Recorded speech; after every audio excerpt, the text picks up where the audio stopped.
kunna linahtadiya laula an hadanallah. Alhamdulillahillazi arsala rasulahu bil huda wa dinil haqq liyuzhirahu 'ala ad-dini kullih walau karihal kafirun. Subhanaka la ilma lana illa ma 'allamtana innaka antal alimul hakim. Rabbi shrah li sadri wa yassir li amri wahlul 'uqdatam min lisani yafqahu qawli. Wala haula wala quwata illa billahil aliyyil azim. Tuan-tuan muslimin muslimat, mudah-mudahan kita sama-sama dirahmati oleh Allah Subhanahu wa taala. Alhamdulillah. Hari ini hari yang ke-17 17 Ramadan, dan peristiwa besar yang berlaku pada hari ini ialah peperangan Badar lah. Peperangan Badar yang berlaku pada tahun yang kedua Hijrah. Tarikhnya 17 Ramadan. Jadi bila kita menyebut tentang Ramadan, Ramadan adalah bulan peperangan juga. Selain daripada bulan puasa, selain daripada bulan tarawih, bulan ibadah malam, bulan Al-Quran, bulan perubahan, setelah daripada proses 30 hari inilah. Sebab itu puasa ni Allah jadikan 30 hari. Kerana 30 hari itu insya-Allah jangka masa minimum lah untuk mengubah sikap seseorang. Kalau setakat program 3 hari 2 malam ni tak cukup. 3 hari 2 malam ataupun overnight program dia tak ada. Overnight program boleh, tapi overnight program yang boleh mengubah tu tak ada. Dia 30 hari tu just nice lah. Campur dengan 6 hari pada bulan Syawal, insya-Allah dia akan mengubah kita punya kita panggil sikap kita, attitude kita. Terima kasih. Oh, dia di bawah. Okey. Minta maaf lah mata dah tak berapa ni lah, accuracy dia dah kurang. Betul lah. Makna kurang baca Quran lah tu. Kalau mata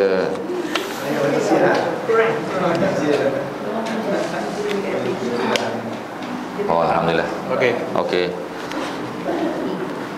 Kemudian selain daripada 17 Ramadan hari ini, malam tadi 17 Ramadan juga, sebab kalender Islam kan dia bermula daripada tenggelam matahari. Mana 17 Ramadan bermula semalam lah. Jadi tarikh 17 Ramadan sangat sinonim dengan penurunan beberapa ayat awal daripada surah Al-Alaq, surah Iqra tu. Dan oleh kerana itu Al-Imam Ahmad bin Hanbal menyebut jangan abaikan malam 17 Ramadan, kerana ada kemungkinan malam 17 Ramadan adalah malam qadar. Maknanya bukan semisi 10 terakhir saja. Jadi banyak kita fokus pada 10 terakhir. 10 terakhir itu memang kebiasaan malam qadar memang berlaku pada 10 terakhir. Kerana Nabi berpuasa berapa kali? Sejak belajar sirah ni lah, nulis kita belajar sirah, berapa kali Rasulullah berpuasa? Ramadan. Yalah, maksudnya berapa kali Nabi bertemu dengan Ramadan?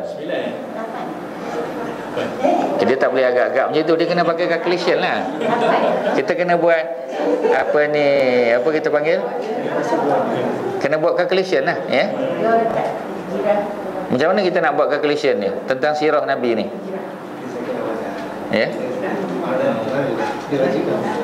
Yang pertama kita kena ingatlah Rasulullah dapat wahyu pada usia baginda 40. Dan baginda wafat pada usia 63. Jadi 63 tolak 40 23 tahun kan? Okey. Maknanya kalau kita bincang tentang sirah, tentang perjalanan hidup Nabi bermula daripada, sebab sirah ni dia bermula daripada Nabi lahir. Tapi oleh kerana syariat hanya bermula selepas Nabi dapat wahyu, jadi yang kita consider hanya 23 tahun saja. Yang kita consider sebagai syariat adalah 23 tahun saja. Jadi makna sirah selepas dapat wahyu 23 tahun. 23 tahun tu kan kita bahagi dua kan. Yang pertama dia panggil fasa Makkah, yang kedua fasa Madinah kan. Jadi fasa Makkah dia berlaku lebih kurang 13 tahun. 13 tahun. Maksudnya ketika Nabi hijrah, berapa usia Nabi? 53 lah, 53 tahun. Jadi maksudnya 53 tahun baru Nabi hijrah. Pada masa Nabi hijrah, ayat kutiba alaikumusiyam dah turun ke belum? Belum turun. Macam mana tahu kutiba alaikumusiyam tu ayat Madaniyah? Surah Al-Baqarah Madaniyah. Tak, bukan semua ayat dalam surah Al-Baqarah Madaniyah. Kita tak boleh jawab as simple as that. Tak boleh. Tak boleh. Memang okey. Memang surah Al-Baqarah tu memang surah Madaniyah. Tapi bukan semua 286 ayat dalam surah Al-Baqarah tu adalah Madaniyah, bukan semua. Ya. Dia majoriti. Sebab tu dipanggil surah Madaniyah. Kerana surah Madaniyah ni kalau dia banyak cerita tentang hukum hakam. Kan hukum tentang puasa dalam Al-Baqarah kan? Hukum zakat, hukum haji, ya? Di Madinah baru ada orang masuk Islam dan sebagainya. Kami beriman lah. Di Mekah belum lagi kuat. Mekah pun orang nak masuk tapi tak ramai lah. Tak ramai macam di Madinah. Untuk pengetahuan tuan-tuan dan perempuan, masa di Mekah yang masuk Islam sekitar 300 orang saja. About 300, ya. Itu pun 150 berhijrah ke Habasyah. Ya, berhijrah ke Ethiopia, ya. Jadi yang lain duduk di Mekah dan berhijrah bersama Nabi. Jadi maksudnya yang ada di Mekah sekitar 150 saja, ya. Mula-mula ramailah tapi lepas tu berhijrah, kemudian masuk ke Madinah, ya. Barulah kita kata turun ayat tadi, ya. Dan dia jadi ayat Madaniyah kerana dia mula dengan ya ayyuhallazina amanu, itu jelah mudah kan. Kalau ya ayyuhallazina amanu memang kebanyakannya ayat Madaniyah. Tanpa mengira dia duduk dalam surah apa. Ya, sebab ada surah Madaniyah tetapi ayatnya kadang-kadang ada makiyah, dia campur, ya. Dia macam tu. Bukan maknanya 100%, tapi secara umum kita kata memang macam itulah, ya. Okey. Jadi oleh kerana Nabi berhijrah usia 53 dan Nabi berada di Madinah selama berapa tahun? 10 tahun, ya. Jadi maksimum Nabi puasa mestilah 10 kali. Kan sebab Nabi duduk 10 tahun, ya. Dah tentulah 10 kali. Okey. Itu maksimum. Ni saya cerita maksimum. Tetapi ayat ya ayyuhallazina amanu ayat 183 dia turun pada tahun yang kedua hijrah. Tahun-tahun yang kedua, ya, turun tahun yang kedua. Maknanya maksimum Nabi puasa berapa kali? 9 lah. Macam mana 10 pula? Tolak 1 tahun. Ya. Jadi 9 kali Nabi berpuasa. Sebenarnya Nabi, kalau Allah nak izin, Nabi akan puasa 10 kali. Kerana Nabi wafat bukan tahun 10. Nabi wafat tahun ke-11. Tapi Nabi wafat pada bulan Rabiul Awal. Maknanya sebelum masuk Ramadan. Jadi walaupun Nabi wafat tahun ke-11, tapi Ramadan tahun ke-11 Nabi tak sempat, ya. Jadi maksudnya total number of years Nabi berpuasa ialah 9, ya. Jadi makna 9 kali Nabi bertemu dengan Ramadan. Okey, soalan dia 9 kali Ramadan, ya. Berapa kali Nabi bertemu dengan malam Qadar? Tiap tahun. Jadi 9 kali lah juga, ya. Sebab ada orang fikir juga, dia kata betul juga, ya, puasa 9 kali, Lailatul Qadar berapa kali agaknya? Apa susah sangat, 9 kali lah, ya. Pasal setiap tahun ada malam Qadar. Dan kebanyakan malam Qadar itu berlaku pada 10 terakhir. Sebab itulah para ulama kata ambil pada hadis Nabi, ya, taharrau tu maknanya carilah bersungguh-sungguh, ya, search and rescue lah bersungguh-sungguh, ya. Pada 10 yang terakhir. Pasal Nabi sebut dalam hadis yang sahih. Tetapi tidak dinafikan tarikh-tarikh lain pun boleh. Jadi Al-Imam Ahmad bin Hanbal kata malam 17 pun boleh. Malam 17 malam tadi lah. Jadi kalau berlaku malam tadi, minta maaf lah, ya. Sebab Imam Ahmad kata, ya, sebab apa? Sebab memang permulaan turun Al-Quran bukan 10 terakhir, malam 17 Ramadan. Ya, pasal apa Allah pilih 17? Pasal apa Allah tak pilih 10 malam terakhir, kan? Allah lah yang maha tahu rahsia dia. Jadi Imam Ahmad bin Hanbal kata jangan kita kesampingkan malam 17. Ya, itu sajalah, ya. Jangan sedih-sedih sangatlah. Bukan malam tadi, ya. Pasal apa ni tanda-tanda malam Qadar tu Nabi dah bagi tahu kan dalam hadis-hadis baginda, ya. Yang itulah kita kena explore tu, ya. Sebab dalam macam mana? Bulan terang pasal dia berada di pertengahan. Memang 13, 14, 15, 16, 17 ni memang dia terang. Ya. Walaupun hari putih itu 3 saja kan. Hari putih 13, 14 dan 15. Ya. Tapi 16, 17 masih terang lagi, ya. Maksudnya kalau di kampung, ya, kalau kita pergi masjid tak bawa torchlight pun okey. Ya. Tadi saya selalu buat lawak lah dengan anak saya, ya. Dia kata abah tak bawa torchlight. Saya kata saya tak bawa torchlight, ya. saya bawa flashlight, saya kata, ya. Flashlight tu samalah dengan torchlight. Torchlight tu orang Britain cakap kan, ya. Tapi American dia panggil flashlight, ya. Itu sajalah. Jadi apa kita panggil, 17 Ramadan sinonim dengan turunnya Quran malam tadi, dan juga perang Badar lah. Dan perang Badar dia tidak berlaku dalam masa satu hari, ya. Cuma saya ingat dapat WhatsApp, tak tahu siapa hantar, ya. Dia kata pada masa Nabi berperang Badar tu, Nabi dan para sahabat tidak berpuasa. Yang tu kita kena betulkan lah. Sebab Nabi dan para sahabat berpuasa. Tolong betulkan, ya. Nabi dan para sahabat berpuasa pada 17 Ramadan. Cuma dia ada cuma dia. Apabila ada sahabat yang mengadu keletihan, ya, mengadu kurang tenaga, sebab perang ni nak perlu tenaga. Jadi bila mereka mengadu kepada Nabi dan para sahabat yang lain, baru Nabi izinkan untuk berbuka puasa. Tapi janganlah kita kata Nabi tak puasa, ya. Kita tak boleh kata macam tu. Sebab itu ramai orang kita bila dia travel pada bulan-bulan Ramadan ni, dia pagi-pagi lagi tak bangun sahur dah, ya. Sebab dia kata dia nak travel. Jadi pagi-pagi lagi dah siap makanan, sandwich lah, apalah, ya. Mi goreng lah, apa dah siap dah, ya, nak bawa pergi berjalan.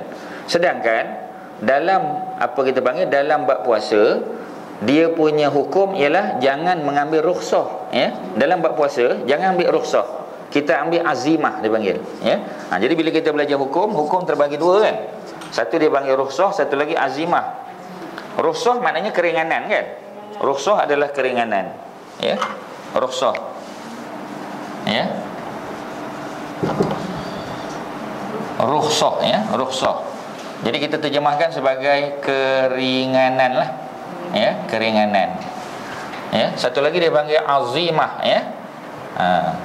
Jadi azimah, ya, azimah. Jadi azimah tu apa dia? Azimah ialah apa kita nak panggil dia? Ni hukum asal lah, ya. Berpegang dengan hukum asal, ya. Jadi kalau solat, hukum asal dia zuhur 4 rakaat, ya. 4 rakaat. Tapi kalau kita ambil rukhsah, dia jadi 2, ya, 2 rakaat. Tapi ini dalam bab solat, ya. Ini dalam bab solat. Tetapi dalam bab puasa, bagi orang musafir, afdalnya ialah mengambil azimah, bukan mengambil rukhsah. Maksudnya kita kena berpuasa dulu. Apabila tiba waktu kita berhadapan dengan masyaqqah, ada masalah, mungkin dah tak boleh drive ke, kalau drive juga boleh menyebabkan mudarat, aksiden sebagainya, baru kita ambil rukhsah, ya. Tetapi janganlah bawa siap-siap sandwich daripada rumah, ya. Bawa sandwich 2 jenis pula tu, ya. Tuna sandwich dengan chicken sandwich, ya. Jadi nak cerita bahawasanya kita memang niat untuk berpuasa, ya. Sebab niat tak nak puasa. macam mana? Itulah kita kata ni, seolah-olah dia kata pasal kalau saya berhenti mana-mana R&R nanti, dia kata ustaz, orang tak berniaga dia kata, ya. Sedangkan Rasul tak puasa. Betul, ya. Sedangkan kita kena ingat, ya, antara perkara yang berlaku pada bulan Ramadan selain daripada perang Badar, ya, ialah peristiwa Fathu Mekah, ya. Perjalanan Nabi pergi ke Mekah tu lebih kurang 8 atau 9 hari, Nabi dan para sahabat berpuasa, ya. Cuma dalam perjalanan, cuba kita bayang 8-9 hari perjalanan daripada Madinah pergi Mekah. Cuma jumlah para sahabat ramai, 10,000 Nabi bawa. Tengok balik cerita Fathu Mekah dalam Ar-Rahiqul Maktum, ya. Nabi bersama 10,000 para sahabat nak pergi untuk membuka Mekah, membebaskan Mekah, ya, daripada jahiliah. Dan peristiwa pergi itu berlaku dalam bulan Ramadan, dan Nabi berpuasa, ya. Sehingga dalam satu riwayat dalam kitab Sahih Al-Bukhari, bagaimana apa kita panggil, seorang sahabat, ya, dia jatuh daripada kenderaan dia, ya, jatuh. Kemudian para sahabat yang lain keliling dia. Nabi tanya apa hal ni? Kata mereka, ni sahabat ni oleh kerana dia dah tak tahan sangat, ya, maka dia pingsan, jatuh, ya, jatuh pingsan. Nabi pun sebut laisa minal bir asyamu fis safar, ya, laisa minal bir. Maknanya Nabi kata tidak dianggap sebagai kebajikan, laisa minal bir asyam, berpuasa, fis safar, dalam perjalanan. Tapi kalau kita tak tahu konteks, ya, kita ambil hadis ini out of context, kita akan salah dalam memahami dia. Ya, nanti kita kata Nabi sebut dalam hadis Sahih Bukhari. Sahih Bukhari itu memanglah kitab Sahih Bukhari menunjukkan bahawasanya hadis itu sahih kan. Tetapi kita kena aplikasikan berdasar pada konteks dia. Nabi sebut setelah melihat seorang sahabat yang tak tahan tapi terus nak puasa juga. Yang macam tu yang Nabi kata tidak dianggap kebajikan orang yang orang yang tetap berpuasa walaupun keadaan sangat kita panggil sangat memudaratkan dia. Jadi bila kita faham hadis tu berdasar pada konteks, baru kita boleh tahu bahawasanya hukum ni berdasar pada konteks, bukan Nabi saja-saja sebut. Jadi maknanya kalau kita belajar hadis, kita kena tahu asbab wurud hadis tu, asbab wurud. Maka kalau Quran asbab nuzul kan. Kalau hadis asbab wurud. Wurud apa makna wurud? Wurud maknanya sebab kemunculan hadis tu. Macam mana Nabi sebut? Apa sebab? Kepada siapa? Ketika bermusafir ataupun keadaan aman, pada waktu siang ataupun malam, bulan Ramadan ataupun tidak, semua tu kena ambil kira. Itu yang kita panggil dia punya situational context tu, kita kena tahu. Kita gunakanlah pengetahuan kita tentang management, to whom, where, why, when kan, semua tu, how, semua 7WH question tu kita apply kan. Jadi maksudnya Islam tak larang kita guna kaedah pengurusan, tapi dengan cara yang betul lah. Jadi bukan apa kita panggil, bukan salah, boleh, kita boleh tanya balik. Nabi sebut tu hanya kepada orang yang tadi yang telah mudarat. Kalau orang biasa tak ada apa. Kemudian Nabi pada waktu tu, oleh kerana peristiwa, ada sebahagian peristiwa disebut Nabi berada pada waktu asar dah, lepas asar. Mana kalau tunggu sekejap lagi azan kan, maksudnya dah maghrib dah.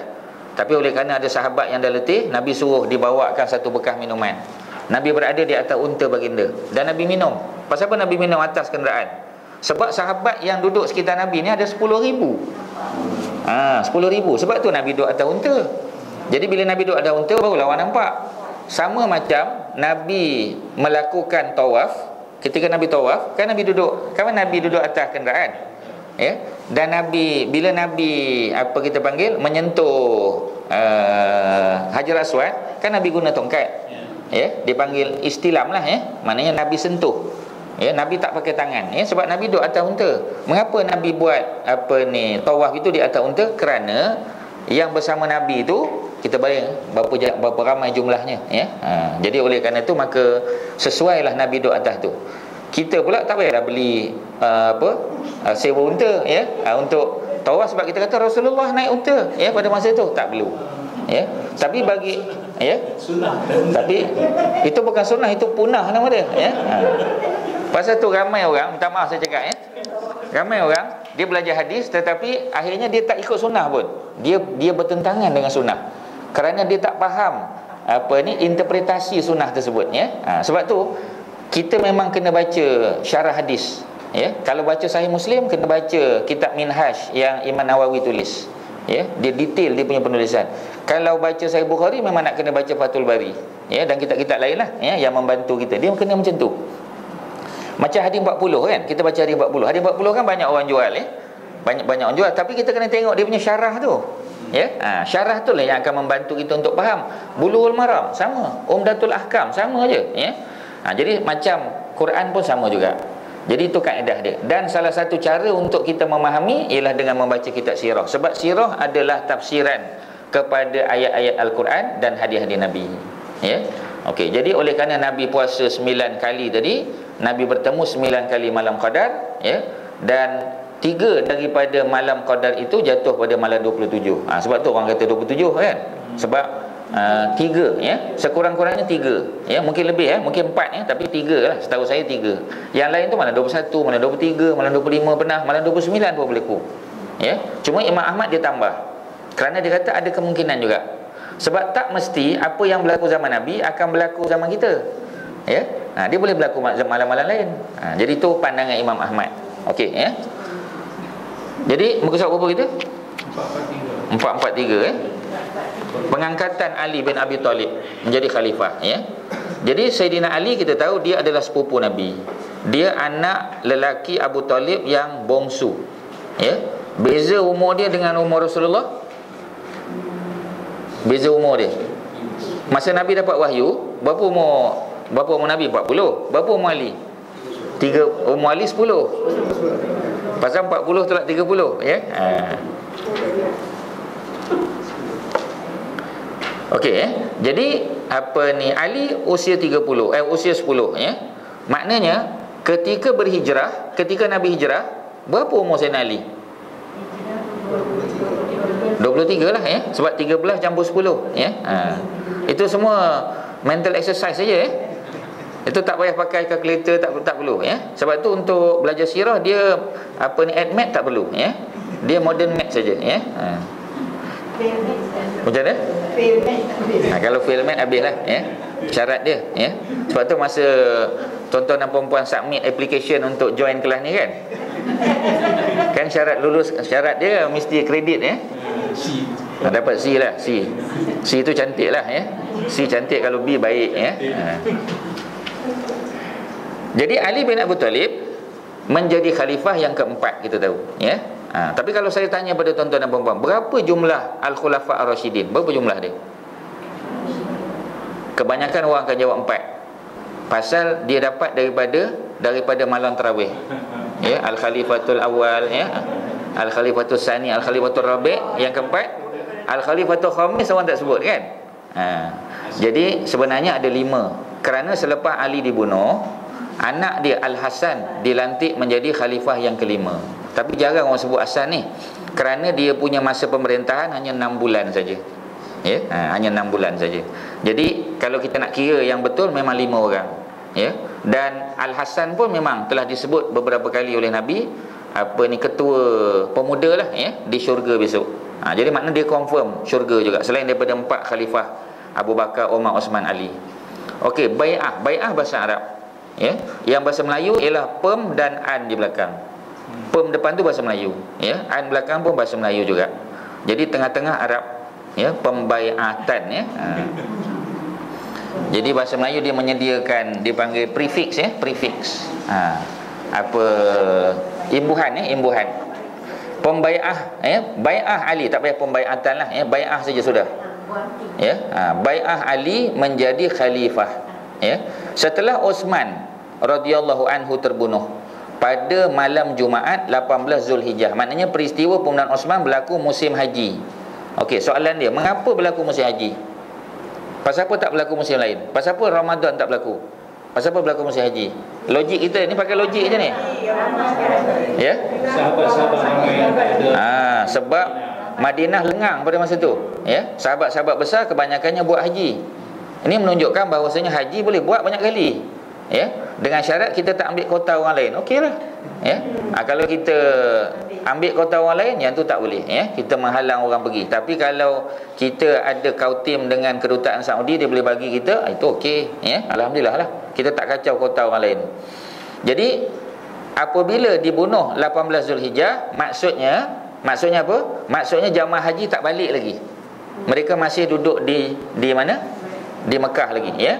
Sebab haji kan habis hari tasyrik yang terakhir berapa bulan? Hari tasyrik yang terakhir 13, ya. Okey, 13 yang terakhir. Kalau dia buat apa ni, apa kita panggil, nafar sani, ya. Maknanya dia habiskan 13, kemudian baru dia balik ke Mekah. Maknanya 14 tu baru dia tawaf. Dia tawaf, ya, dia sa'i apa semua selesai. Okey. Kemudian 14, katalah paling cepat pun dia bertolak 14 malam. 14 malam, ya. 15, 16, 17, 18, mana dia tak sampai Madinah lagi. Sebab nak sampai Madinah ambil masa 8 hari, ya. Jadi sirah tu kena tengok macam tu, puan-puan, ya, tuan-tuan. Baru kita faham. Kalau tidak, kita hafal buta sajalah, ya. Sebab Quran Allah turunkan supaya kita fikir, kan. Sebab tu Quran sebut, ya, Quran selalu kata afala yatadabbarun al-Quran. Apakah mereka tidak memikirkan, ya, mereka tidak mengamati makna dia, ya. Kerana Al-Quran bila Allah turunkan, Allah nak suruh Nabi dan umat Islam berfikir, ya. Cuba tengok apa berlaku kepada Nabi Yunus, apa berlaku kepada Nabi Musa, ya. Kemudian kita contemplate benda itu, kita fikir, oh, maknanya kita tak boleh buat macam ni, ya. Oleh kerana umat-umat dulu telah tersalah langkah, kita jangan ulangi benda yang sama, ya. Sebab kata pepatah Melayu, pisang tak akan berbuah 2 kali, kan. Kata pepatah Arab ambil pada hadis, seseorang mukmin tidak akan disengat, ya, daripada lubang yang sama 2 kali. Itu hadis Nabi, ya. La yuldagul mu'min min juhrin marrataini, ya. Tidak akan disengat seorang mukmin. Nabi sebut mukmin. Kerana apa? Kerana mukmin orang yang level dia atas pada muslim, ya. Kalau muslim mungkin dia masih lalai lagi, tapi mukmin orang yang dah dia lebih tinggi lagi, ya. Dia akan ambil perhatian. Tahun 35 Hijrah, ya, tahun 35 Hijrah. Saidina Osman naik sebagai khalifah, ya, pada tahun 23 Hijrah. Ya, dia naik selepas pembunuhan Saidina Umar. Tetapi kita tahulah dia bukan satu-satunya calon, kan? Ya, jadi maknanya asal-asal ada 6 orang calon, tapi 4 telah menarik diri, ya. Yang tinggal 2 saja. Ya, tinggal siapa? Prabowo dengan Jokowi lah, ya. Indonesia punya presidential election ni tinggal 2. Itu pun masing-masing dah isytihar menang, ya. Jadi tak tahu siapa dia menang nanti 20 berapa bulan nanti, kan, baru kita tahu. Okey, jadi pada masa tu calonnya 2, Saidina Osman dan Ali, ya. Banyak orang suka Ali, tetapi ramai juga suka Osman. Kerana Saidina Umar seorang yang zahid dipanggil, ya, bukan seorang yang zuhud, ya. Sebab zuhud tu noun, ya, dia punya verbal noun. Jadi kalau seorang kita panggil zahid, ya, zahid. Jadi kalau kita panggil, kita kata orang ni dia zahid, tengok hidup dia macam mana, ya. Zahid ni bukan tak boleh pakai kereta mewah, boleh, ya.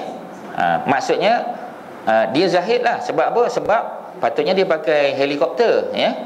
Tapi dia tak beli helikopter, dia pakai BMW saja. Akhir zahid lah tu, ya. Pasal dia boleh pakai lebih lagi, ya. Boleh faham, ya.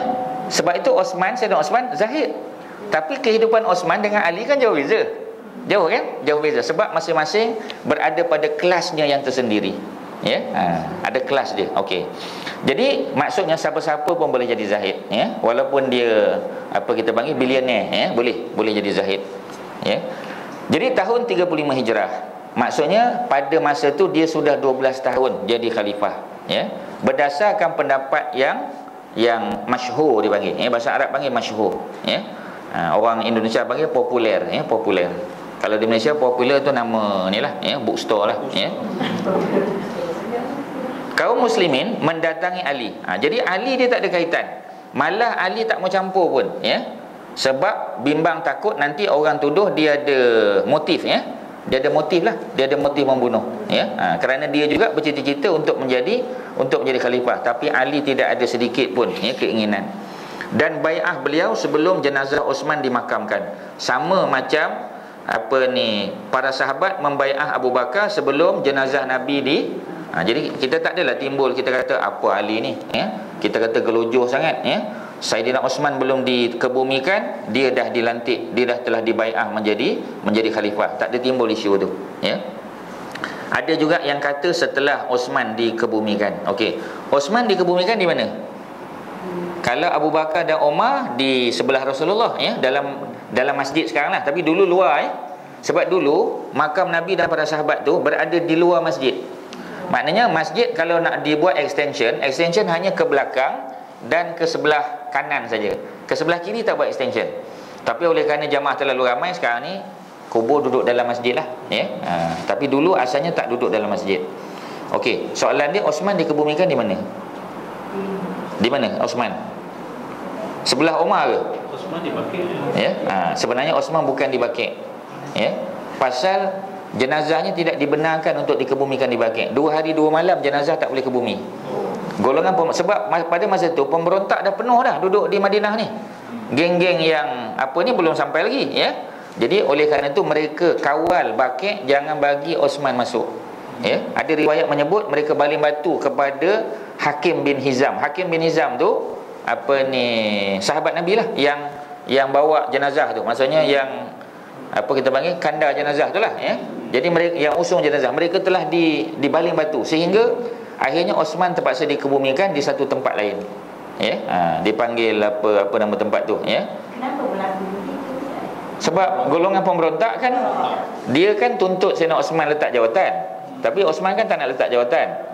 Jadi akhirnya sebagai tanda protes, mereka tak benarkan Osman. Sebab mereka anggap Osman Osman tidak melaksanakan tugas dengan betul lah, ya. Sebab Osman ni kan zaman dia kan banyak ada sahabat yang dilucutkan jawatan, ya. Kemudian dia ganti pula sebahagiannya kebetulan dengan saudara mara dia. Ya, macam Gubernur Kufah, Gubernur Basrah, ya. Jadi kan banyak berlaku, termasuk surat surat palsu kan. Sebab kan cincin cincin Nabi tu kan, cincin mohor tu kan hilang. Jadi yang jumpa cincin tu dia dah buat surat palsu. Ya. Dan salah satu daripada surat palsu tu ialah arahan untuk membunuh anak pada Abu Bakar. Ya. Siapa nama anak dia? Siapa nama anak dia? Muhammad bin Abu Bakar. Ya, Muhammad bin Abu Bakar. Jadi itu yang Muhammad juga terlibat dalam konspirasi membunuh, walaupun dia tak bunuh. Ya, tetapi perasaan tak puas hati tu ada. Ya. Malah Sayyidina Ali pun pernah jumpa dengan Osman, bagi tahu, ya, rakyat ada yang tak puas hati, tapi Osman kata, aku tidak akan menanggalkan pakaian yang telah dipakaikan oleh Allah kepada aku. Maksudnya pakaian khalifah itulah. Ya. Sebab apa? Sebab dia dah tahu dah, Nabi bagi tahu dia, Osman, engkau akan dibunuh syahid. Ya.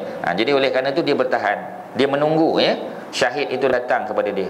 Kerana Nabi dah sebut.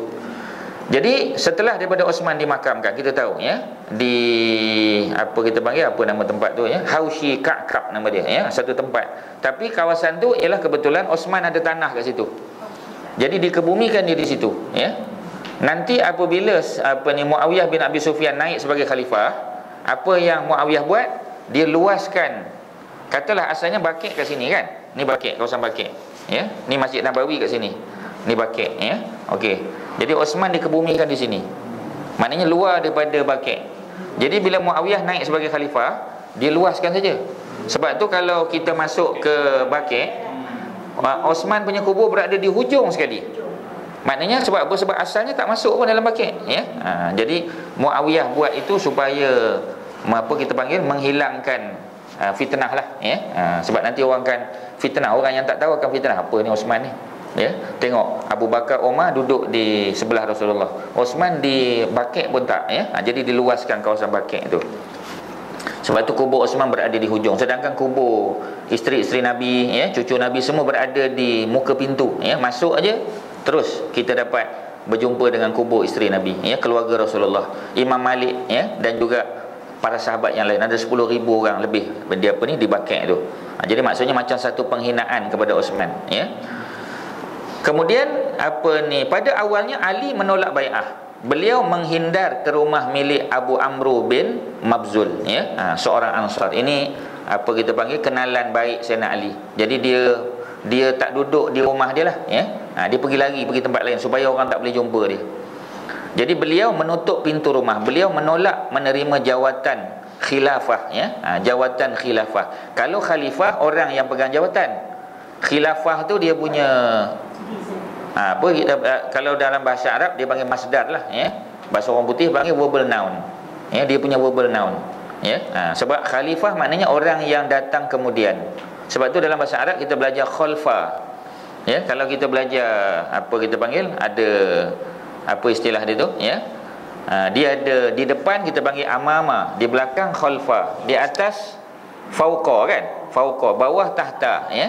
Jadi di belakang dipanggil khalfa. Sebab tu dipanggil khalifah. Sebab khalifah ialah pengganti yang datang selepas daripada seseorang. Sebab itu Sayyidina Abu Bakar digelar Khalifatu Rasulillah. Makna pengganti kepada Rasulullah, ya. Umar nanti yang menukar istilah tu kepada Amirul Mukminin, ya. Takut nanti khalifah tu terlalu banyak. Khalifatu, khalifati, khalifati, khalifati, khalifati, khalifati, kan banyak dah, ya. Terlalu banyak sangat. Susah nak tulis surat nanti, ya. Jadi oleh kerana itu dia ganti sebagai Amirul Mukminin, amir kepada orang beriman, ya. Jadi dia yang memilih, ya, pada zaman pemerintahan dia. Okey, Ali tak mau terima, ya, jawatan khilafah. Namun mereka desak dia. Orang yang datang mengetuk pintu dan terus mendesak. Mereka membawa Talhah dan Az-Zubair. Sebab apa Talhah dan Az-Zubair yang dibawa? Soalan dia. Yang pertama, siapa dia Talhah dan Az-Zubair ni? Siapa mereka ni? Memanglah sahabat yang sahabat yang telah dijanji syurga. 10 kan? 10 sahabat, Talhah dan Az-Zubair termasuk, ya. Sebab Abu Bakar, Umar dah tak ada, ya. Osman dah tak ada. Maknanya 7 tolak 3, 10 tolak 3 dah tinggal 7 kan. Daripada 7 tolak Sayyidina Ali dah tinggal 6, ya. Jadi ada tak lagi sahabat lain? Pasal apa macam sahabat macam yang hebat-hebat macam Abu Ubaidah Al-Jarrah, pasal apa dia orang tak bawa dia sekali? Macam Abu Ubaidah pun dijamin syurga. Pasal apa Abu Ubaidah tak dibawa? Ya, kerana Abu Ubaidah telah meninggal dunia. Dia dah meninggal. Ya, sebab dia meninggal dalam wabak kan, wabak penyakit. Ya, yang confirm bukan denggi lah. Ya, denggi itu Malaysia lah. Ya, berlaku di negara Jordan, ya, di negeri Syam ataupun negara Jordan. Sebab tu kubur dia di sana. Muaz bin Jabal pun di sana juga, ya. Lebih kurang 25,000 kan yang mati, ya, dalam wabak tersebut. Sebahagian besar mereka adalah para sahabat. Jadi Abu Ubaidah dah tak ada. Ya. Kemudian Omar pula dah bagi tahu keluarga dan anak beranak dia jangan terlibat di dalam pemilihan khalifah. Jadi adik ipar dia pun salah seorang yang dijamin syurga. Siapa nama adik ipar Sayyidina Umar yang dijanji syurga? Daripada 10 tu, kalau kita hafal 10 tu kita tahulah. Ya, kita dah eliminate Abu Bakar, Umar sudah, Osman tak ada, Ali pun dah, Abu Ubaidah pun tak ada, ya. Ada lagi, ya. Zaid bin Sa'id bin Zaid, ya. Sa'id bin Zaid, ya. Sa'id nama dia. Sa'id, ya. Kalau Sa'ad bin Abi Waqqas, itu pun dijamin syurga juga, ya. Tetapi Tolhah dan Az-Zubair ni kerana kedekatan mereka dengan Ali, ya. Sebab Az-Zubair adalah sepupu Ali. Az-Zubair, ya, Az-Zubair ni mak dia Sofiyah. Bukan Sofiyah isteri Nabi tu, ya. Itu Sofiyah al-Yahudiyah, ya. Sofiyah binti Huyai. Az-Zubair ni mak dia Sofiyah binti Abdul Muttalib. Makna dia mak dia tu adik-beradik dengan Abu Talib. Ya, dia adik-beradik dengan Abu Talib. Jadi oleh kerana itu Az-Zubair dia sepupu pada Ali. Sebab Az-Zubair pun memang sepupu pada Rasulullah kan. Memang sepupu pun, ya. Malah Az-Zubair adalah biras Nabi kan. Jadi Az-Zubair yang pergi kerana kedekatan dia dengan Sayyidina Ali. Tolhah memang orang tahu, ya. Tolhah dari segi dia biasanya tidak memihak ke mana-mana. Tolhah ni, ya. Dia antara yang awal juga masuk Islam, ya, Tolhah. Kerana dia adalah kawan baik kepada Osman, ya, juga kawan kepada Abu Bakar. Dia peniaga juga, ya. Dia pun ahli persatuan peniaga Islam Mekah dulu, ya. Madinah pun sama. Jadi rapatlah, ya. Mereka berkata sesungguhnya daulah ini, apa makna daulah? Daulah adalah negara, ya, ataupun kalau negeri wilayah. Kalau negeri wilayah, ingatlah wilayah persekutuan, ya, dia wilayah negeri kan. Kalau negara kita panggil daulah, ya. Kita panggil daulah, maknanya kerajaan yang memerintah, ya. Ada negara yang ada kerajaan. Kalau negeri biasa, negara biasa kita panggil baldatun, baldah, ya. Itu dalam surah surah Sabah, ya, disebut baldatun thayyibatun wa rabbun ghafur. Bila diceritakan tentang kerajaan Sabah, ya, kerajaan yang baldatun thayyibah, negara yang baik, ya, wa rabbun ghafur, dan diampunkan dosa oleh Allah. Mana penduduk dia lah, ya. Sebab negara dia tak perlu masuk Islam kan. Dia punya pemerintah dia lah, rakyat dia lah yang masuk Islam, ya. Sebab kalau negara masuk Islam, nanti kalau nak masuk Jawi macam mana, ya. Sebab masuk Islam kan kena khatan, ya. Jadi negara tak boleh, ya. Jadi oleh kerana itu maka dia panggil baldatun. Tapi kalau yang ada kerajaan, daulah, ya. Antara daulah yang besar, macam biasalah kita sebut daulah Osmaniyah kan, daulah Abbasiyah tu daulah, ya, contoh. Tidak akan bertahan tanpa amir. Jadi negara hebat macam mana pun, kalau tak ada amir, tak ada ketua, tak boleh nak survive. Mereka terus mendesak hingga akhirnya Ali bersedia, ya. Maknanya Ali didesak baru dia nak jadi khalifah, ya. Bukan dia saja-saja mencalonkan diri, tidak, ya. Bukan dia calonkan diri. Ada yang mengatakan orang pertama yang bai'ah beliau ialah Tolhah dengan tangan kanan dia, ya. Sebab memang kita buat benda baik mesti dengan tangan kanan, ya. Makan dengan tangan kanan, ya. Minum pun tangan kanan. Jadi kita panggil Islam ajar kita, ya, benda-benda baik ni memang Nabi buat dengan tangan kanan, ya. Kana yu'jibuhu at-tayammun, dipanggil tayammun, ya. Nanti kan salah sebut tayammum, bukan, ya. Jadi tayammun, ya. Tayammun dia tayaminun, ya. Dia panggil tayammun, ya, tayammunun, tayammun, ya. Yang satu biasa kita baca tu tayammum, ya. Itu tayammumun, tayammun. pada mim. Oh, pada min ya. Tayammun ya. Ni tayamum. Tayamum pun dipanggil tayamum kerana kita mula dengan tangan kanan dulu. Masa kita tayamum, kita mula dengan tangan kanan dulu. Ya. Jadi sebab tu dipanggil tayamum. Tayammun ialah, apa makna tayammun? Tayammun ialah mendahulukan bahagian kanan. Itu dipanggil tayammun. Daripada perkataan yamin. Sebab tangan kanan dalam bahasa Arab dipanggil yamin kan? Yamin, ya. Kalau apa ni, tangan kiri dia panggil yasir ya, yasir. Jadi yamin dan yasir, ya. Jadi orang Arab biasa kalau dia dapat anak kembar, dia akan namakan yang abang tu yamin, anak adik dia yasir. Ya. Boleh juga simal pun boleh, yasir pun boleh, yasar pun boleh, yasar ya. Dia panggil yasar, bukan yasir, yasar. Ya sin alif ra, yasar, ya. Sebab tu apa, dalam Quran ada ashabul yamin ya, dan ashabul yasar ataupun ashabul shimal. Shimal dengan yasar tu makna dia sama, kiri. Ya. Jadi kalau lelaki yamin, kalau anak tu perempuan yumna nama dia. Yumna. Kalau yumna tu kita tahu mesti perempuan. Kalau yamin lelaki. Ya. Jadi kalau kakak dia nama Yumna, adik dia nama Yusra. Ya, orang Arab banyak nama Yusra. Yusra maknanya anak yang kedua lah biasanya. Ya, sinetron ada sinetron nama Yumna dan Yusra. Kalau tengok sinetron lah, tapi mesti tak tengok punya kan, ya. Asyik tengok, tanyalah ustaz dengan ustazah aja, memang tak dapat lah ya. Sinetron kena tengok juga ya. Banyak sinetron Indonesia ni banyak yang dia masukkan elemen dakwah dia bagus ya. Elemen-elemen dakwah dia tu bagus. Yang mungkin kita punya director kurang dapat ya. Sebab satu kerana ustaz-ustaz jarang terlibat dalam produksi filem lah. Kalau di Indonesia banyak kan, dia orang terlibat pasal dia punya market luas ya.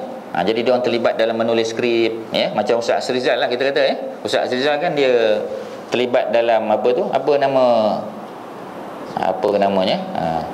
Ustaz Hasrizal ya, Hasrizal.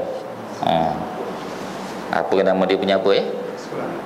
Dia drama bersiri lah, drama bersiri ya. Dia tulis skrip untuk drama bersiri. Ambil daripada dia punya buku dia ya. Tak ingat apa dia punya, apa kita panggil, novel tu, tapi novel tu diangkat menjadi drama bersiri. Bagus cerita dia ya. Dia dakwah kepada apa kita panggil, kepada keluarga yang jauh daripada agama, sebab dia orang tak sembahyang dia orang tak solat. Jadi dia panggil ustaz tu datang rumah untuk tapi anak-anak dia, sebab anak-anak dia belajar sekular lah. Jadi dia banyak berdebat berdasar kepada akal lah. Dia banyak guna akal ya. Jadi yang berlakon tu Ashraf Muslim jadi hero dia ya. Jadi apa ni, tapi bagus alhamdulillah Sebab tu ustaz-ustaz pun dia nak kena terlibat dalam produksi filem ya. Sebab baru dia tahu yang ini betul, yang ini salah, ini compliant, syariah compliant ke tak ya. Kalau tidak nanti kalau orang biasa dia tak tahu hukum makam. Ya, dia tak tahu hukum makam, mana boleh macam tu kan. Ya, macam dia nak berlakon solat kan. Dulu kan dia dapat teguran, mana boleh kita lakonkan solat. Ya.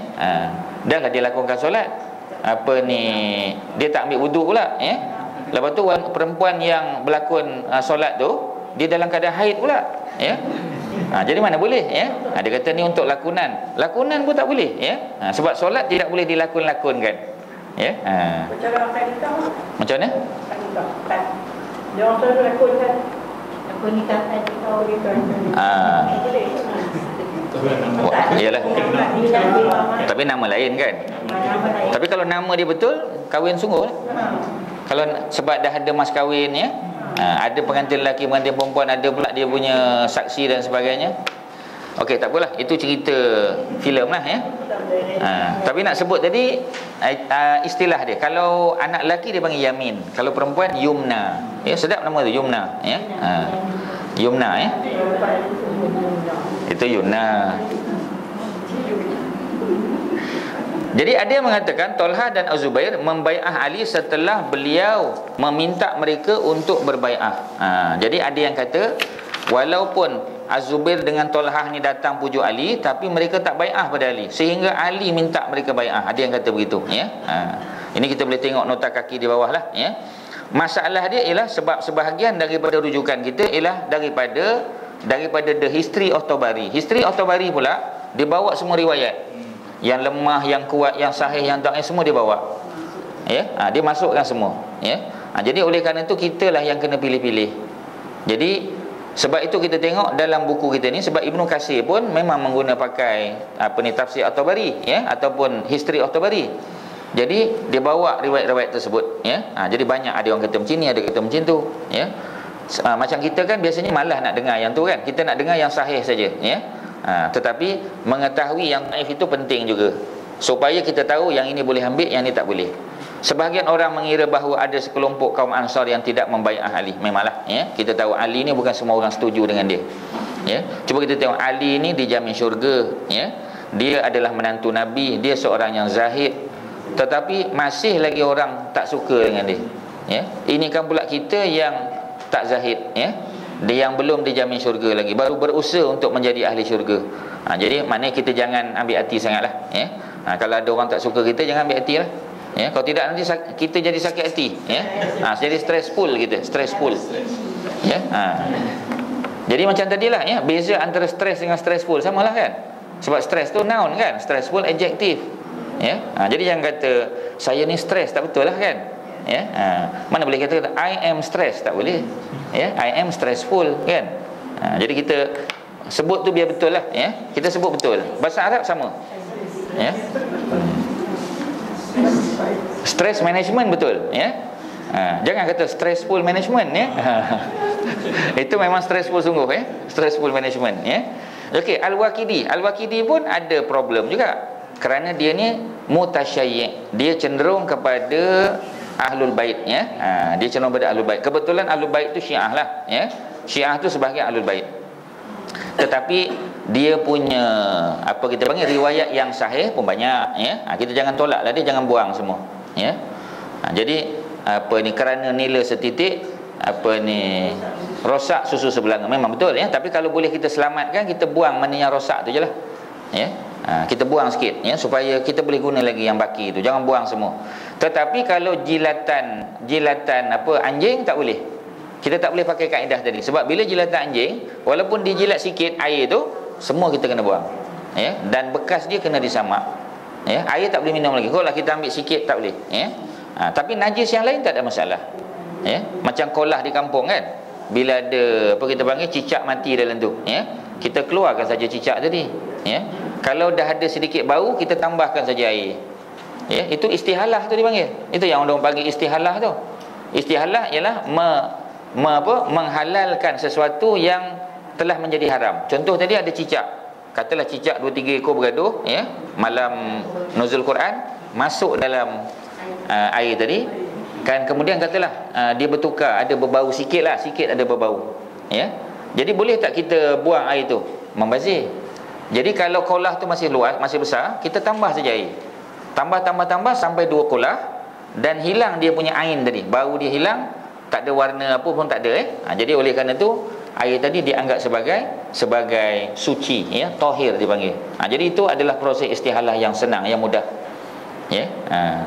Tapi yang Singapura buat use water tu saya tak pastilah, ya, macam mana dia buat daripada air kumbahan kan, new water. Dia macam mana cara dia bersihkan air tu? Nak kena tahu sistem dia lah, ya. Macam mana dia buat, ya. Jadi kalau dia tambah kepada satu kedudukan air yang banyak, ya, satu tempat empangan, yang najis tu sedikit saja, yang banyak tu ialah yang suci, maka dia jadi suci lah, ya. Tapi kalau dalam bekas yang kecil tak boleh, ya. Kita kata sikit kemudian kita tambah saja, tak boleh, sebab ia tidak dianggap 2 kolah, ya. Itu je isu dia. Okey, balik pada apa yang kita nak sebut tadi, ya. Jadi orang-orang Madinah, kata Al-Waqidi, dia bai'ah Sayyidina Ali. Orang Madinah okey, tak ada masalah, ya. Namun 7 orang menarik diri, ya, yang tidak ikut bai'ah. Mereka adalah Abdullah ibnu Umar. Abdullah ibnu Umar ni dia tak ada masalah dengan Ali, cuma dia biasanya berkecuali. Abdullah bin Umar ni dia memang berkecuali, ya. Sa'ad bin Abi Waqqas juga kita tahu yang dijamin syurga. Suhaib, ya, bukan Suhaib web ni, ya. Ini Suhaib Ar-Rumi, ya. Suhaib Ar-Rumi ni dia ada orang kata dia orang Rom. Tapi ada yang kata dia bukan orang Rom, dia orang Arab, tapi dicolik, dijadikan hamba oleh orang Rom. Sebab itulah dia letak Ar-Rumi tu. Ya. Jadi gelaran di belakang ni dia tak mesti orang tu. Macam Salman Al-Farisi tu memang orang Parsi. Tapi Suhaib Ar-Rumi dia bukan orang Rom, ya. Macam kita lah, ya. Kita duduk London 15 tahun, maka kita letak siapa? Ya. Wan Yaakob Al-Londoni contoh kan. Dia bukan orang London, Pak Wan bukan orang London pun. Ya. Tapi dia dah duduk lebih pada 10 tahun. Jadi boleh tak kita pakai gelaran tadi? Boleh. Sahabat Nabi pun macam tu juga. Suhaib Ar-Rumi, ya. Kemudian siapa lagi? Apa ni? Zaid bin Sabit. Zaid bin Sabit ni orang Madinah. Okey. Abdullah bin Umar tu Mekah, Abdullah bin Umar Mekah. Sa'ad bin Abi Waqqas Mekah. Suhaib Ar-Rumi orang luar tapi dia datang hijrah ke Mekah. Jadi kita boleh anggap dia orang Mekah. Zaid bin Sabit ini Madinah. Ya, jangan tertukar dengan Zaid bin Harisah, ya. Zaid bin Sabit. Pasal apa Zaid bin Harisah tak ada kat sini? Zaid bin Harisah. Jadi jawapan tu macam tadilah, ya, kerana dia dah meninggal dunia. Dia dah meninggal dunia. Macam Abu Ubaidah Al-Jarrah tadi.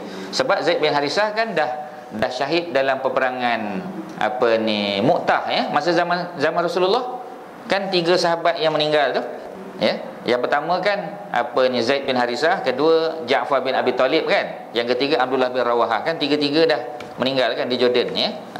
Tempat Mu'tah tu, ya. Kalau tengok ayat riwayat tu ada tunjuk, ya, ayat riwayat. Tapi ayat riwayat tahun ni dia pakai Muaz, ya. Muaz Zulkifli, ya. Muaz tu budak UAE, ya. Penyanyi nasyid, ya. Dia yang buat lagu pada Hadiah 40, yang Innamal A'malu Binniyat tu, semua Hadiah 40 tu. Jadi dia kombinasi dengan lecturer matrikulasi, ya. Sifu, kita panggil sifu dia, ya. Jadi dia kita panggil, dia buat lagu tadi lah, dia bagi melodi kepada Innamal A'malu Binniyat, ya. Boleh YouTube saja, cuba tengok, ya. Muaz bin Zulkifli tu dia tapi dia besar di Yaman, ya. Dia belajar di Yaman, sebab tu bahasa Arab dia boleh, bahasa Arab, ya. Lepas tu bapak dia belajar UK, dia pergi UK lah, ya. Dia bilingual juga dia tu, ya. Okey, itu cerita kita panggil ayat riwayat tadi. Tapi timing dia tu pukul 7 tu saya ingat tak berkena lah, ya. Mungkin dia mengganggu sikit lah, ya, waktu tu. Kemudian ada ulangan ke? Ada ulangan malam ke, ya? Mungkin malam, ya. Ayat riwayat TV Hijrah. Kalau yang TV3 dia jejak Rasul 5.30, 5.30 petang. Tapi kali ni dia pakai Cikgu Erin tu lah, ya, Cikgu Erin, ya. Haji tak kenal Cikgu Erin. Dia bekas maknyah dulu. Dia maknyah tapi dah bertaubat lah, ya. Jadi dia dipilih oleh TV3 untuk pergi eksplorasi Jordan Palestin lah, ya. Tengok TV3 lah, ya. Menarik juga dia punya cerita tu, ya. Jadi kemudian Muhammad bin Maslamah Madinah. Salamah bin Waqqas, ya. Ini saya tak pasti, ya.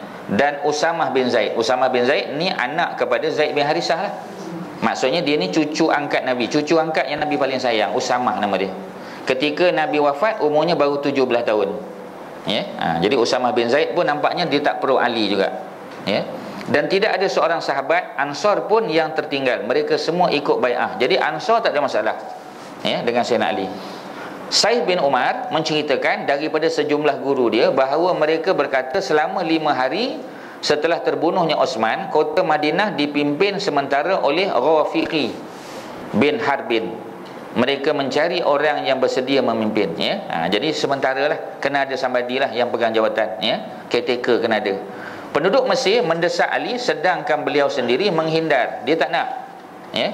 Penduduk Kufah mencari Az-Zubair bin Al-Awwam, ya, sepupu Nabi dan sepupu Ali. Tapi mereka tidak menemuinya. Penduduk Basrah pula meminta Talhah, tapi dia tidak bersedia. Maka mereka pun berkata, kami tidak akan mengangkat salah satu dari 3 orang ini. Maka mereka menemui Sa'ad bin Abi Waqqas, ya, salah seorang yang dijamin syurga juga. Mereka berkata, sesungguhnya engkau termasuk salah seorang anggota Majlis Syura, ya. Sebenarnya dia ni anggota Majlis Syura bukan sebab dia 10 dijamin syurga, tapi kerana Majlis Syura Rasulullah adalah daripada tentera Badar. Jadi siapa yang terlibat dalam tentera Badar, maka mereka ni dianggap sebagai ahli syura, ya, melainkan Osman lah. Osman tak pergi Badar tapi dia tetap ahli syura. Namun Sa'ad tidak memenuhi permintaan mereka. Kemudian mereka datang jumpa dengan Abdullah ibnu Umar, anak Sayyidina Umar. Beliau pun menolak tawaran mereka, ya. Mereka pun bingung. Lantas mereka berkata, jika kita pulang ke daerah masing-masing, maknanya balik ke Kufah, ya, ataupun ke Basrah, ya, dengan membawa kabar terbunuhnya Osman tanpa ada pengganti, nanti manusia akan berselisih tentang urusan, ya, urusan pemerintahan ini. Al-Ashtar An-Nakhai meraih tangan Ali dan membaiahnya. Kemudian orang ramai pun ikut. Penduduk Kufah menyatakan bahawasanya yang pertama kali baiah Ali ialah Al-Ashtar An-Nakhai, ya. Jadi ni orang Iraq ni, ya. An-Nakhai itu daripada Iraq. Peristiwa itu terjadi pada hari Khamis 24 Zulhijjah. Maknanya tak lama lah. Bila Osman dibunuh tadi berapa? 18 kan? 18. Maknanya 6 hari lepas tu. Ya, dalam masa seminggu tu kena lantik khalifah baru. Ya. Itu terjadi pun setelah orang ramai mendesak Ali. Mereka semua berkata tidak ada yang pantas, ya. Pantas ni makna layak lah. Layak memegangnya kecuali Ali. Esoknya pada hari Jumaat, Ali naik atas mimbar. Orang yang belum bai'ah beliau, ya, datang berbondong-bondong, ya, jumlahnya ramailah, membai'ah beliau. Orang pertama yang membai'ah beliau saat itu ialah Talhah, kemudian Az-Zubair. Bai'ah ini terjadi pada hari Jumaat 25 Zulhijjah, tahun yang sama, 35 Hijrah, ya. Jadi kisah lengkap Ali di bai'ah tadi. Nas yang dinukil oleh Al-Hafiz, ya, Ibnu Katsir daripada Al-Imam At-Tabari. Sebab buku kita ni Al-Bidayah wa Nihayah. Ini memang Ibnu Katsir tulis. Tapi Ibnu Katsir menjadikan kitab Imam At-Tabari sebagai rujukan utama dia. Kerana apa? Ya, kerana kitab Imam At-Tabari adalah kitab sejarah yang paling besar sekali. Ya, ada 34 jilid lebih. Ya. Kemudian At-Tabari pula seorang ulama hadis, ya. Dia seorang yang kita kata siqah lah, ya, orang percaya. Dan dia datang, dia punya kitab tu adalah kitab sirah yang paling lama, ya, yang survive sampai sekarang. Yang kitab-kitab lain tak survive. Semua musnah masa Mongol menyerang Baghdad, ya, pada tahun 6 berapa tu, ya, 656 Hijrah. Jadi yang survive ialah kitab Imam At-Tabari, ya. Sebab tu sebenarnya banyak kitab-kitab yang tak sampai pada kita, ya. Sayang kerana kebanyakannya tu musnah, ya, di dalam peristiwa apa kita panggil peristiwa tragedi Baghdad lah, ya. Jadi buku-buku tu dibuang dalam sungai Furat, ya, sungai Euphrates dan juga sungai Tigris, ya. Jadi kalaulah kitab-kitab tu ada, sebahagian hadis-hadis dhaif zaman ni kemungkinannya hadis tu adalah hadis sahih mungkin, ya. Banyak hadis-hadis dhaif yang kita tak pakai zaman ni, kemungkinan hadis-hadis tu hadis sahih. Tapi oleh kerana rujukannya tak ada, jadi kita tak boleh nak pegang sebagai hujah lah. Ya, kita hanya boleh pegang hadis-hadis dhaif ini untuk hadis-hadis motivasi saja, ya. Dia panggil targhib wa tarhib, ya. Ada kitab, ya, kitab hadis namanya kitab At-Targhib wa Tarhib. Targhib tu makna motivasi. Hadis-hadis yang memberi motivasi pada kita untuk buat baik, ya. Satu lagi tarhib. Tarhib maknanya yang mendatangkan rasa takut pada kita supaya jangan buat jahat, ya. Tapi hadis-hadis itu sebahagiannya hadis-hadis yang dhaif, ya. Macam kita kata suruhan atau motivasi untuk solat duha, kan. Datanglah hadis-hadis yang macam-macam lah, ya. Siapa solat duha 2 rakaat pahalanya macam pahala Nabi Ibrahim, dia kata, ya. Itu seronoklah kalau macam tu, ya. Nabi Ibrahim dakwah berapa ratus tahun, ya. Sembahyang 2 rakaat saja, sembahyang fardu tak payahlah, dah sembahyang duha pun dah dapat pahala Nabi Ibrahim, ya. Besok pula sembahyang 2 rakaat lagi pahala Nabi Nuh pula, ya. Seronoklah, ya. Jadi semua pahala Nabi Nuh campur Nabi Ibrahim, ya. Campur Nabi apa lagi, ya. Tak payah, ya. Selesai masalah semua. Jadi kalau begitulah keadaannya, memang, ya, mudahlah hidup ni kita kata. Jadi cerita tentang sembahyang duha tu memanglah ada hadis yang sahih, kan, yang menyokongnya. Tetapi hadis-hadis lain ni macam tadilah, ya. Dia memenuhi kitab-kitab motivasi, ya, yang kebanyakannya tu dhaif, kadang-kadang palsu, ya. Bukan dhaif, palsu, ya. Jadi kalau dhaif tu boleh tahan lagi. Kemungkinan satu hari nanti dia akan jadi hasan, ya. Tetapi yang palsu tak boleh. Letaklah berapa banyak buah dia palsu, tak mahu dia naik jadi hadis hasan, tak mahu dia, ya, sebab dia palsu, ya. Kemudian apa kita boleh sebut di situ, Imam At-Tabari dan sejarawan lain menegaskan absah. Apa makna absah ni? Ya, sahih lah, ya. Absah tu sahih. Ya.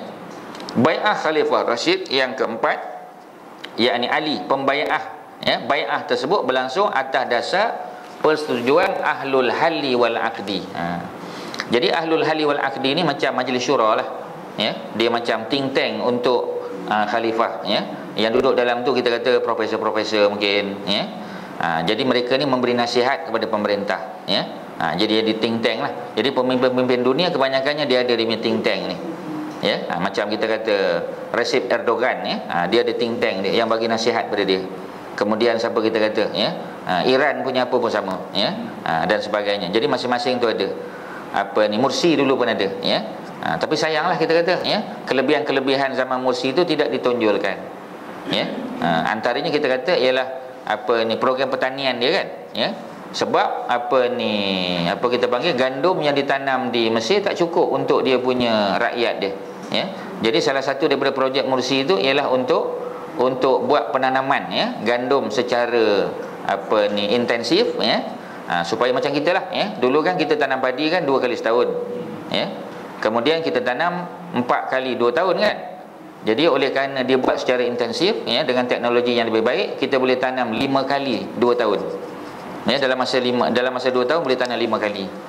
Jadi maksudnya itu yang dia buatnya, tapi kejayaan dia tu orang tak ambil peduli sangatlah, ya. Sedangkan tujuan dia untuk membebaskan rakyat Mesir daripada kebergantungan, ya, kepada import gandum tadi. Macam kita di Malaysia lah, ya. Kita punya beras kan tak cukup, ya. Jadi kita terpaksa import pada Vietnam, ya. Kalau Vietnam stop macam mana, ya? Susah kita, ya. Kalau Thailand banjir di sana, beras rosak, macam mana, ya? Makan apa kita, ya? Jadi oleh kerana tu ahlul hali wal aqdi merupakan satu satu majlis, ya, yang memberi nasihat kepada pemerintah, ya. Kemudian wilayah Islam lainnya turut bai'ah beliau kecuali penduduk negeri Syam. Kerana apa penduduk negeri Syam tak bai'ah Ali? Sebab apa? Pasal apa negeri Syam? Negeri Syam ni di mana negeri Syam ni? Di selatan ke utara? Utara, ya. Sebab apa? Sebab Muawiyah duduk situ, ya. Sebab kan Muawiyah kan minta supaya Ali, ya, nanti memberikan perhatian kepada persoalan mencari pembunuh Osman. Kan Ali melihat benda tu bukan prioriti, ya. Dia tak lihat benda tu prioriti. Memang nak kena cari, sebab bila orang bunuh kita kena balas bunuh. Tetapi bukan prioritinya itu, sebab Madinah dah penuh dengan pemberontak. Dan pemberontak tu lah yang terlibat dalam membunuh, ya, Sayyidina Osman. Jadi oleh kerana itu maka negeri Syam yang dikuasai oleh Muawiyah bin Abi Sufyan, ya, yang dilantik oleh Sayyidina Umar, ya, bukan Osman yang lantik dia. Umar yang lantik dia. Kerana abang dia Yazid mati dalam wabak tadi. Abang dia mati, Muaz bin Jabal mati, Abu Ubaidah mati, ya. Jadi oleh kerana itu maka Muawiyah yang dilantik. Jadi bila kita sebut Syam, semua negara tu, ya, Jordan, Palestin, ya, Lebanon dan Syria, besar tu, ya, memang luas. Dia panggil negeri Syam, ya. Jadi kalau orang Jordan pun dia boleh panggil dia pun sebagai Syam juga, ya. Asyami, ya. Itu yang produk orang jual tu min Syam tu, ya. Min Syam yang jual minyak zaitun, minyak apa kan, yang siapa tu, Proton punya apa dulu kan, ya. Siapa je? Zainal Abidin, ya. Siapa kita panggil? Haji Borhan punya apa kan, ya. Syed Zainal, ya. Syed Zainal Abidin, ya. Kan dia punya apa tu kan, Min Syam tu dia punya lah. Selalu dalam Radio Hakim saya dengar, ya, Min Syam tu produk-produk daripada negeri Syam. Min Syam maknanya daripada negeri Syam lah. Min nun Min Syam, ya. Orang Arab kan dia tak ada bunyi Syam, dia tak bunyi Syam, dia kan sengit sikit, ya, imalah sikit, Syam, ya, Min Syam, ya. Jadi dia tak kata wama, ya, kafir, dia tak kata kafir, ya, ya, wama kana. Itu cara, bukan maknanya dia belagak tak, ya, bukan action tak, memang cara dia sebut begitu, ya. Dia panggil imalah, ya, imalah cara dia, ya. Dia tak kata al, dia kata L kan, ya, L, ya, L Muhammadi, ya. Jadi Imam Ahmad meriwayatkan, ya, dengan sanad yang sahih daripada Muhammad bin Al-Hanafiyah. Jadi Muhammad bin Al-Hanafiyah ni salah seorang daripada kita panggil keturunan Sayyidina Ali juga ni, ya. Dia pangkat cucu ataupun cicit, ya. Saya ingat mungkin cicit lah, ya. Pangkat cicit. Riwayat tersebut ada dalam 77 di bawah dalam Fadail As-Sahabah, ya. Jadi dalam kitab Fadail As-Sahabah ni, Fadail ni maknanya kelebihan-kelebihan. Fadail ni jamak bagi perkataan fadilat. Kalau satu fadilat, ya, kalau ramai fadail, ya, kalau jamak fadail. Ada tahqiq. Kitab ni bukan semua riwayat tersebut sahih, tetapi ada dia punya muhakkik. Muhakkik tu maknanya dia punya editor dia lah, ya. Dia yang takhrijkan hadis-hadis ini, ya. Tengok balik sama ada sahih atau tidak, ya. Tapi belum ada terjemahan lah. Setakat saya tu belum ada terjemahan bahasa Indonesia, bahasa Malaysia belum ada lagi. Jadi Imam Ahmad riwayat, dia berkata, aku bersama Ali ketika Osman dikepung, ya. Jadi lalu datanglah seorang lelaki dan berkata, sesungguhnya Amirul Mukminin telah terbunuh. Kemudian datang lagi lelaki lain, ya. Kata dia memang Amirul Mukminin maknanya Osman telah dibunuh. Ali segera bangun.